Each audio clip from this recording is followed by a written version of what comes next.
అందరికీ శుభోదయం. మేము రవీంద్ర భారతి స్కూల్లో 5వ తరగతి చదువుతున్నాము.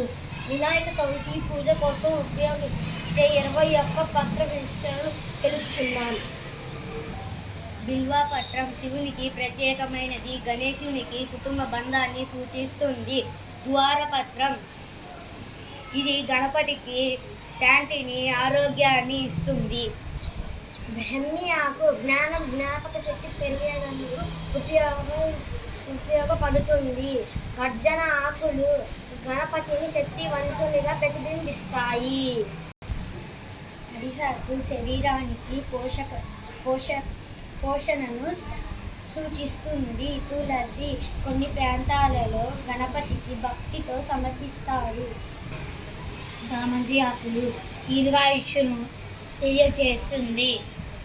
దాడపత్రం మానసిక శాంతి మరియు భద్రతను సంకేతం.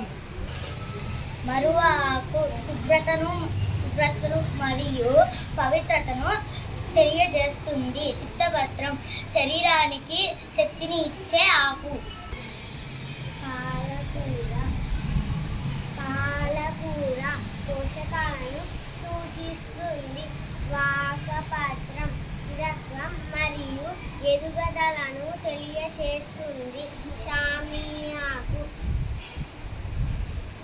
పాపాలు పోయేలా చేస్తుందని నమ్మకం. జిల్లెడాకు శక్తి మరియు రక్షణకు సూచిస్తుంది. బండార పత్రం దోష నివారింపుకు ఉపయోగపడుతుంది. జామాకు శుద్ధిని తెలియచేస్తూ చెడు శక్తులను తొలగించడానికి వాడుతారు. వేపాకులు వ్యాధి నివారణ శక్తిగా ఉపయోగిస్తారు. శరింగపత్రం రుచిని మరియు ఆరోగ్యంను రెండింటిని సూచిస్తుంది. పత్తి ఆకు కరింగిల్మాలను మరియు